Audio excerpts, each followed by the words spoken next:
You won't believe a 50-year-old lady won the 6-person lottery. The fatty protested for a swap, but her massage skills were amazing. Men are like little chicks, utterly helpless and under grandma's care. The fatty felt like he was soaring.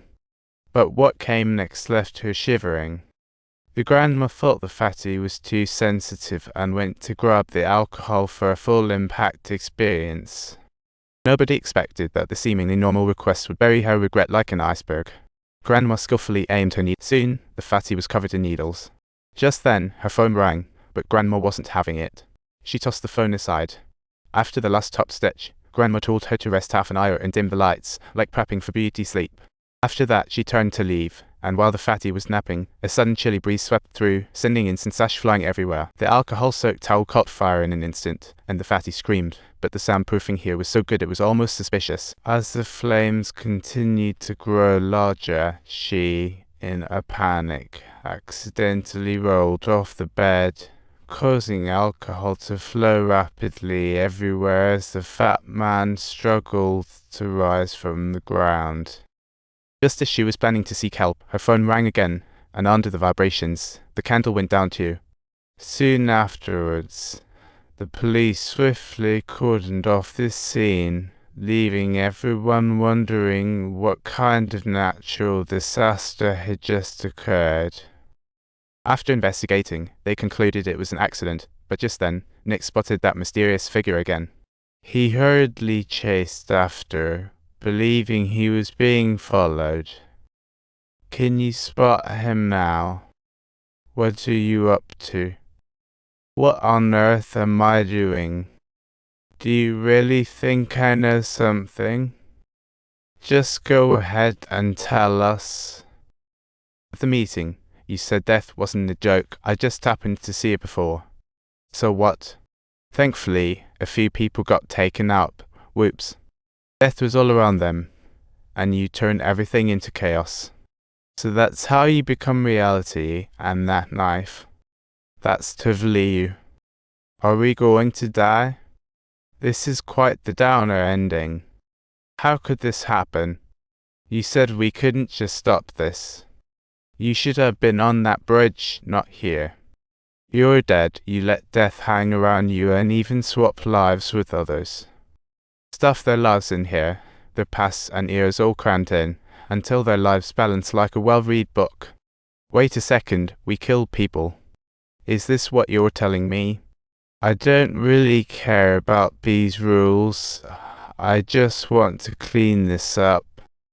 The match has come to an end, yet this merely marks the start of a terrifying nightmare. To ease the tension, the doctor brought in a teddy bear, secured his head, and after a quick clean-up, it was game time. The doctor pulled out a dilator to pry the girl's eyes open, but she was so nervous, she ended up popping the bear's eyes out. The oblivious doctor was focused on inputting data when he noticed there seemed to be an error with the file. He hurried off to find a nurse, leaving the girl alone in the room. Suddenly, the water cooler spiked, knocking over cups. The girl screamed in panic, but the doctor couldn't hear her. The machine cooled down, and the switch was on the verge of flinging off. She reached for the controller but accidentally knocked her right off. The laser knife activates instantly, scarring her eyeball. She struggles to break free, but the machine read as its second command. To save her eye, she raised her arms to shield herself just as the third command was about to kick in, and Nick rushed in. The series of mishaps made Nick believe this was death chasing after the survivors. In desperation, Nick retold everything he heard from the mysterious figure, but it only added to the sheriff's confusion. The next day, Nick tried to recall the events on the bridge, believing that the death sequence should match his memory. At that moment, Little Black was monitoring the situation and noticed a few workers slacking off. He approached the foreman, but while they were talking, Nick's eye suddenly lit up with a red line. Little Black sensed danger and quickly pushed the foreman out of the way. When his colleagues arrived and saw Little Black was fine, Nick sighed in relief, but a sense of danger loomed over his friend. I was thinking, he ran off. No, you're the real deal. You saw him run. You hijacked his life. I seriously didn't do anything. This is the truth. You are the real one, or really you. Relax, are you real or not? Right, I believe it's real. My friend thought if this theory holds, then Little Black dodged a bullet. But if that's the case, who's next on the chopping block?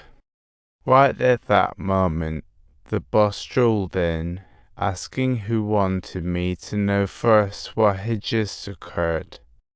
Here's Dennis. Looks like the mysterious guy was right. Little Black really escaped the Grim Reaper. Next up is his friend, hoping he can be like Little Black, taking someone out to dodge death.